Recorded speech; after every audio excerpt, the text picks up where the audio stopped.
You've also done events with like Bobby Flay, some of the big names, Charlie Trotter. I want to know, what was one of the most fond memories in your journey? Do you have a specific memory that sticks out?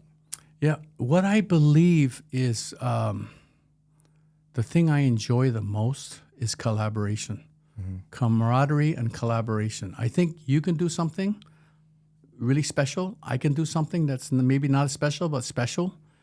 But it's when you and I put our heads together, check the egos at the door, and we really work together, we can create magic. So that's my experience at Margoto.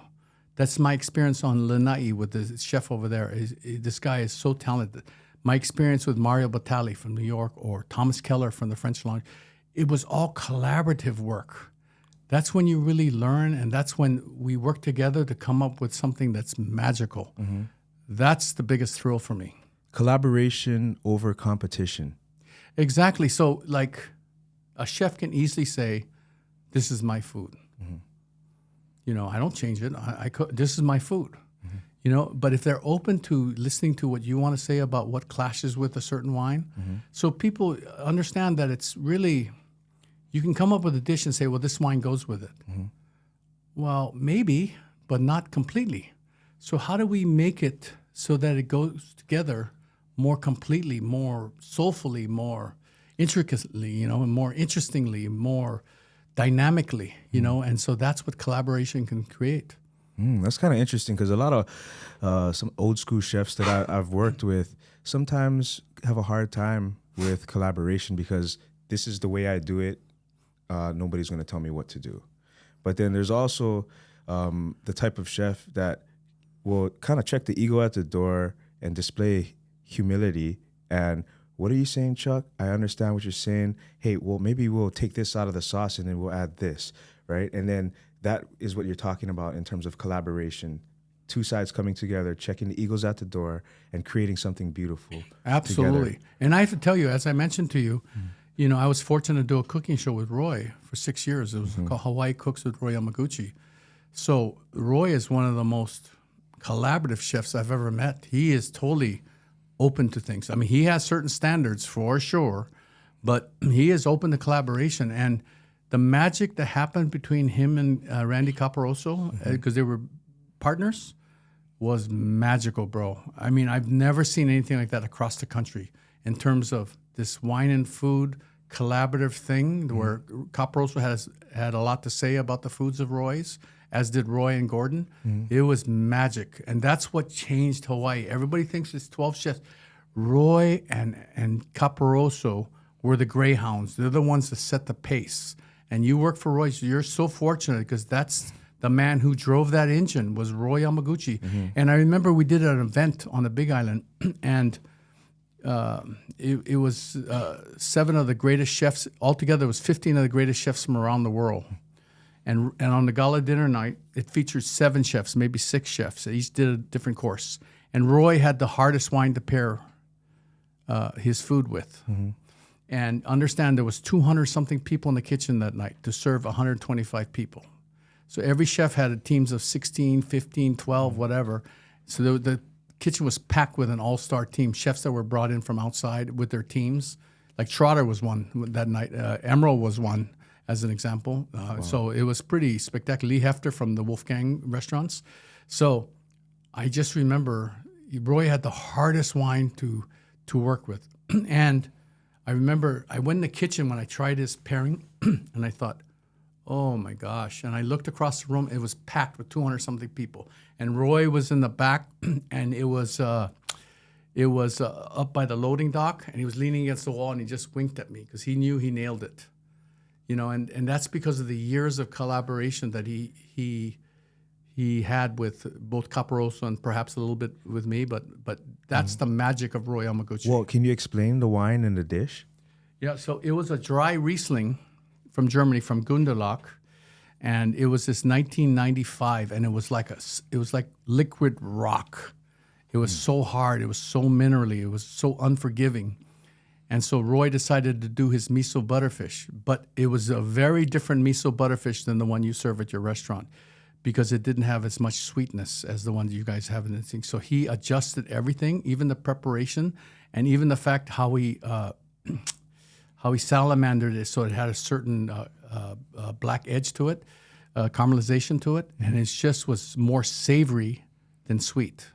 And so that's why it had to have mega intense flavor because that wine was mega intense, and he just blended it together, and then the wine's natural crisp acidity, the lemoniness, like squeezing a lemon over a fish.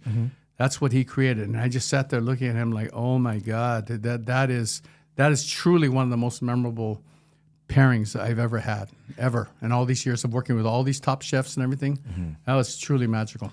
Wow, it's an honor. You know, as you're talking about the man that I actually work for, the man that helped shape my my career, really, and actually my personality, my character, it really does stem from Roy's philosophy in terms of, leadership, teamwork, what it means to be at the helm of a dining experience. All these things are things that make up who Taisei currently is. And I'm so honored to work for a man like that, a humble man that has character that I reference as a man that grew up without a father present. Having strong men like that in my life, I am so grateful for, and he's always he's a man of few words. Absolutely. But every time he speaks, it's very intentional, and then it makes you think introspectively, and he'll just give me these little nugs and then walk away. Yeah. Every time. And he's not the guy that's going to fill your head with all kinds of, he kind of says, this is my theory, my philosophy. You stick to it and find your way yourself. Yeah. You know what I mean? And I think that was perfect for me as an aimless young man to come into a system that was so welcoming, so structured, but caused me to forge my own path within his system. Oh my gosh, I could spend hours talking to you about Roy Yamaguchi because I really studied this man. I mean, I just not intentionally. I just was around him so much, and we worked on so many projects together. So when chefs talk about support local, they talk about fish, they talk about greens, etc. Mm-hmm. Roy does it in a different way. He does that stuff. Mm-hmm. You look how many farms he's helped start that whole thing, right? Yeah. Well, it was mainly the workforce of Hawaii. I remember he asked me to do a talk for his corporation. There was 32 restaurants then. Mm-hmm. It was in Las Vegas. So I flew in for one day, and I did a talk for all the chef partners, and then I did a separate talk for all the managing partners, okay? I looked around. At least 28 were from Hawaii. Mm. And most of them started off as a dishwasher, just like you started off as a bus person. Mm-hmm. That's what Roy Yamaguchi, you want to talk about support local? Mm-hmm. That's Roy Yamaguchi. He does all these things, brings in all this world-class talent to Hawaii. Why? The kids get to work with him. That's Roy Yamaguchi. He's jumped in with the Culinary Institute of the Pacific. Mm-hmm. Why? And he's partnered up with the Culinary Institute of America in New York. He's with the brass was just here. The chairman or the president of the CIA in New York was here at Hawaii Food and Wine Festival. They're doing joint things where they send a chef over to work for 2 weeks, one of their chef instructors from New York. Why? So that kids from Hawaii have the opportunity to learn. That's totally Roy Yamaguchi. Yeah. And if you look at all his corporation in Hawaii as an example, look how many of those guys are from Hawaii. And then it's the same thing. You look at Mike Weber, director of operations. Mm-hmm. Man, that's as solid as a man. Both Roy and Mike, handshake is enough for me. Mm-hmm. I mean, I don't have to talk. We don't have to talk. Just each of us know. I think because of all this mutual respect we've had all these years, people don't realize how much Roy has affected Hawaii. Mm-hmm. And for me personally, also Mike Weber and Jackie Lau, how much they have, and even Garrett, how much they've affected Hawaii. It's incredible. We wouldn't be where we are today, I promise you. Mm-hmm. So you're lucky to work for a corporation like that. Yeah, and I got to say, Mike Weber definitely has a huge role in who I am. I work directly for Mike Weber, and he's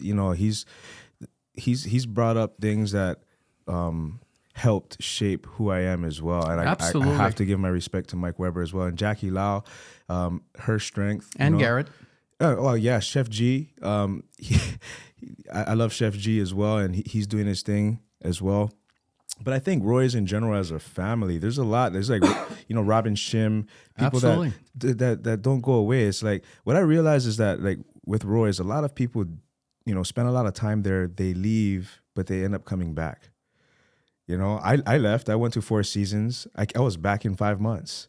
You know what I mean? And there's a reason why. It's because, when you get comfortable in a certain system or, a place of employment, and you think that the grass is greener and you leave, Roy's is one of those companies where the grass is rarely ever greener when you leave.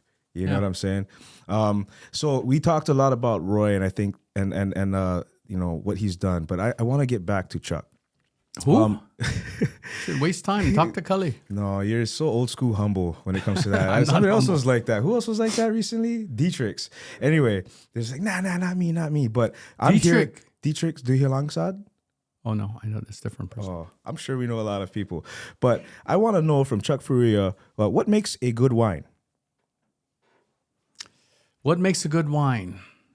Technically, the wine has to have good intensity and concentration, not body. I'm not talking about bigness or loudness. I'm talking about just good intensity and concentration. To me, it should have a sense of place, so it comes from the ground as opposed to the grape variety. Mm-hmm.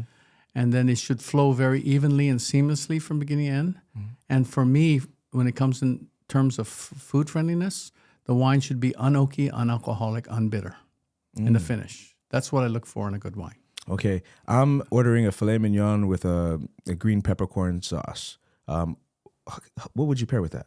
Okay, so technically speaking, if you take a piece of meat and you marinate in red wine overnight, what happens to the meat? It gets tenderized. Mm-hmm. So what happens chemically, generally speaking, is that the tannins and the acids in the wine breaks down the marbling in the meats. Mm-hmm. That's the tenderization or part of the tenderization process. Okay, so if that is true, that's why they say red wines are red meats. And therefore, the more marbling you see in a meat, like lamb or ribeye, the more tannins you need in the corresponding red. And the less marbling you see in a meat, like pork, chicken, or veal, then the less tannins you need in corresponding wine. That's kind of like generally how it speaks. So filet mignon is not the fattiest of meats. In fact, that's why it's famous. That's why it's so revered over all this time. So I would do a medium tannin wine for that. And because it's a peppercorn sauce, that's old school. That's Martin Weiss kind of time. So it doesn't have any Asian influences or anything. It's very classical. Mm-hmm. Then I would do something like Syrah or Cabernet Sauvignon with that particular dish. I could also do Bandol. There's all kinds of different grapes and places that I could do wines with. Mm. Yeah, but the point of the story is structurally, I'm looking at a wine that has medium tannins at the most. So I don't need a lot of tannins. Okay, nice. Let's see. If you had to construct a wine list and you could only pull wines from one region, or let's say one country, which country would that be, and how would that wine list look? I wouldn't do something like that. So the way I look at things, I don't compare. Okay. So I look to appreciate my son for who he is and my daughter for who she is. Why do I have to compare? Why do I have to limit myself to one country? So to me, it's about what's good wine, and I have to really take into consideration what is the menu saying. And then another component then, if I'm a restaurant, another big factor, you ask me what's good wine. Okay, that's one issue. But the second issue is what's food-friendly wine? Mm-hmm. So to me, I'm going to look for wine that's delicious, first and foremost. I'm going to look for a wine that's lighter in body, but still wonderful intensity and concentration. If we expect our foods to be lighter and fresher, shouldn't our wines be lighter and fresher? Mm-hmm. It should be food-friendly, and most importantly, it should be gulpable. Gulpable means instead of swirling the wine, you eat the food, you wash down the food with the wine. That's gulpability. It's delicious going down. So I think that's more apropos for the dinner table, whether you're at home or you're in a restaurant. So for a menu, I'm going to have at least some of those kind of wines. So if I were to construct a wine list today with all the projects I'm consulting on, I would have one section that says wines that go with our food, and here's why. And then I'm going to have classic wines. So that's where the Cabernets, the Pinots, et cetera, goes in. Sauvignon Blanc, Chardonnays goes in those categories. That's for the people that are looking for Chardonnay, Cabernet, Pinot Noir. But that's not necessarily the wines that go with my food, especially if I'm Asian. And so that's how I would make a wine list today. Okay.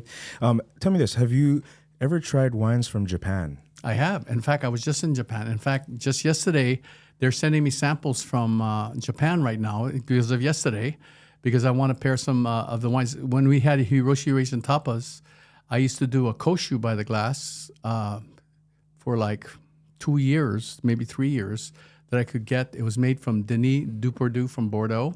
He consulted for a project in Japan, the grape rice koshu. And it was made with umami in mind, and it was made for Japanese food, so no hard edges. Mm-hmm.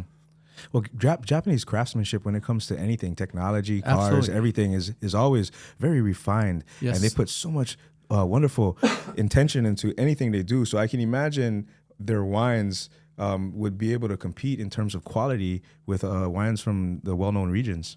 Yes, absolutely. Absolutely. I wouldn't say they're noble. Okay. But noble, or being first growth or Grand Cru, is one issue. Mm-hmm. But wine food friendliness is more important to me. Enjoyment is more important. We should have a scale about rating a wine based upon how enjoyable it is, how food friendly it is, how delicious it is, rather than how grand it is. Mm-hmm. The grand is headlines. Mm-hmm. The other way is more practical, and it's less wine shaming, and it's more, we can reach the masses because more people think about food than they do about wine. So if we can blend the concept of wine and food together, that's when we can make a huger difference, a bigger difference. You know what just came to mind for me for some reason, and I don't know why, was Domaine Tempier from Bandol in France. That's one of the best wines that I've ever had. And it's a real low allocation here in Hawaii. But I remember having it with a very simple Hawaiian salt seared piece of salmon. And the way that the rosé played with you're talking about the rosé. The rosé, yeah, sorry. So got to be specific with you. Makes sense. But the rosé, yes, was one of the best pairings that I've ever had, and it was unintentional. It was just something that happened to be here, and the Bandol rosé was open from a tasting. And chef was like, here's a piece of salmon. And I was just like, okay, cool. New Zealand King Ora salmon, high quality, right? And I just remember thinking, whoa, it blew me away. I just thought this is a perfect pairing. So yeah, I want to add to that. You asked me earlier about some of the most memorable experiences for me. So one of them involved Domaine Tempier. So back in the day, Kelly's mother and I and her family, we used to have a wine distributor, so we were the ones who brought Tempier to Hawaii. Okay, so we did a dinner at Roy's Hawaii Kai. So this would have been like 90, 91, somewhere around then. And we did it with the importer of Domaine Tempier to the United States, Kermit Lynch. So it was Kermit Lynch and myself. Caparoso did the pairings. For the entree, the wine that was served was Domaine Tempier Bandol Rouge, red. Okay. Red wine. And to that, Caparoso and Roy paired it with a seared ahi steak that was medium rare to medium rare, with all these Japanese vegetables and this umami sauce that he made that included soy sauce, peppercorn, all these different things. I was stunned. Both Kermit and I looked at each other like, that Tempier shouldn't go with a fish. The rouge, or red. Yeah, because it's tannic. Yeah. Kermit and I were looking at each other like, oh my God. And that's the magic that those two guys, Caparoso and Roy, created. They broke boundaries. They understood the properties of the food. They understand the properties of the wine, and they made collaborative magic. It was something I'll never forget. So let's unpack that dish real quick. You said it was medium rare to medium rare seared Hawaiian ahi. Yes. Did you say pickled veg umami? It wasn't pickled. It was sautéed vegetables, all these Japanese kind of vegetables. And then it had a sauce that combined red wines, a little bit of soy sauce, a little bit of veal stock, a little bit of, it was just something, I think Randy called it an umami sauce or something like that. It was just, it was very savory, the sauce. It wasn't Asian, which is salty, spicy, or possibly sweet. It was something that was more savory driven. That's why it went with the red wine. And because the ahi has significant marbling for a fish, and that's why when Roy cooked it rare to medium rare, it still had the fat content. That's what made that pairing special. And the bottom line is, I'm getting a little too technical here, but the bottom line, it was a combination that I sat there going, that's why we do wine and food. It was an inspiration for me that you have to continually understand the properties of what you're cooking, as well as the properties of the wine, so you can make a more interesting and, in my opinion, seamless pairing. That's what that taught me. You know, I love that because instead of really getting super technical and geeky, it's just like, it worked. Yeah. I'm happy, stood out in my mind, and moving forward, right? Yeah, and all Roy Great would memory. do is, instead of taking pride, he would just look at you and he'd wink like he knows he killed it, and that's... Freaking Roy, he's smooth, huh? That guy. Yeah, he is smooth. Uncle, thank you for everything you've done for me. Okay, so also you've selected you select wines for Hawaiian Airlines. I was on Hawaiian Airlines on a flight to actual Pinot Camp. I didn't know it at the time, but I did get one of the 375 bottles. I'm trying to remember. Maybe it was, I don't know if it was a Chardonnay or if it was a Sauvignon Blanc, but Chardonnay, right? What was it? Okay, you'll never understand. You'll never know what that wine is. But let me explain to you the concept real quick. Okay. So most people, whether it's a house wine or something, they just get samples from all the distributors. Yep. And then they blind taste it and they determine which is the best of the lot based upon price, right? Mm-hmm. So that's how it normally works. Oh. Okay, so I instead do something different. I instead try to come up with my own blend. So some of the goals that I have, some of the core values, I try to work with family owned and operated. I try to work with indigenous where applicable. I try to work with heirloom and heritage vines, and I try to work with people that farm sustainably. So rather than just mass-produced wine that's bought on the bulk market, I want to work with family vineyards. So that's why I'm always looking for vineyards that have interesting soils, interesting climate, interesting aspects, and that are family-owned, and that's who I try to work with. And it has to be multi-generational, and the reason for that is then they probably don't have a mortgage, so that brings the cost of the bottle down. You understand? It's probably in locations. So you don't want to. If you want a house and you don't have much money, you're not going to look at Kahala or Diamond Head. You're going to look out on this side of the island where the land is cheaper. That's the same thing. I look in places where other people don't look, but it has to have interesting soils and everything. And then I get involved with the blending, and so that's why the wines for first class service on international and domestic. I blend it from a vineyard in the southern part of Paso Robles that has 7 distinct soil types, and they send me all these sample bottles, and I use a little jigger, and I just make little blends, and then I send them the recipe. Then they send me the mix back, and then that's the wine when I prove it. So the first vintage, Fred Scherer helped me with one wine, and Mark Shishido, who was the wine director for Alan Wong's for a long time, he helped me with one of the wines, and I come with blends. That's what I do. Okay, the wine you had, I wanted to do different because we were doing these wines that were commercial brands. So instead, I found a vineyard in Washington State because Washington State was ready to boom. Family owned, and so same thing. So they send me all these samples. I blended it. And then the half bottles you had, one was Cabernet Sauvignon, one was Chardonnay. It was blends that I was involved with. And that's how we create the wines for Hawaiian Airlines. So you're going to get a family-owned thing that offers tremendous value. It's not like commercial stuff. It's really interesting wine from very interesting vineyards and interesting soils.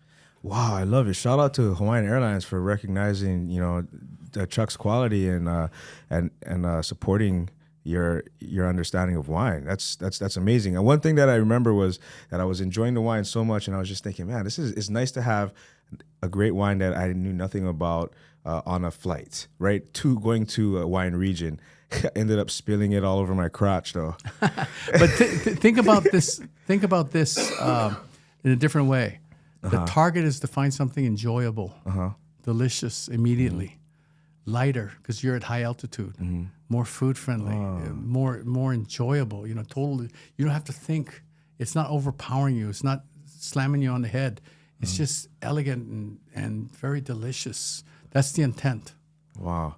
Yeah. I love the way your mind works. Before we get into tasting this wine that you brought, and we kind of figure out, we just learn about the wine. What would you say to the younger ones out there that are intimidated by the world of wine? I think my whole thing to me is that what you should do is you should find somebody. It's like me. I get intimidated by life insurance. I get intimidated by stockbroking because I don't know all that stuff. I get in investments. I don't know. Even doctors or dentists. I have to find a recommendation of someone I feel comfortable. I trust that they keep up with the trends, etc. It's no different with wine.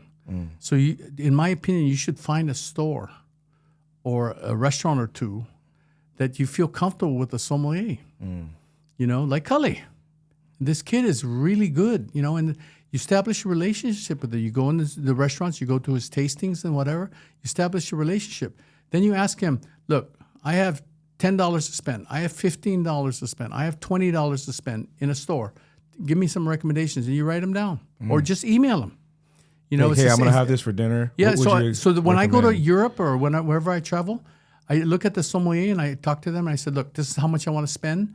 Show me something that's from your country that's really interesting, made from it. That's how I find wines. You know, it's about gathering information. You know, it's just like, you know, people blindly buy raw fish. There's only a few places I'm going to eat raw fish from because of the quality. You understand? It's no different. You just got to know where to go. Okay, so let's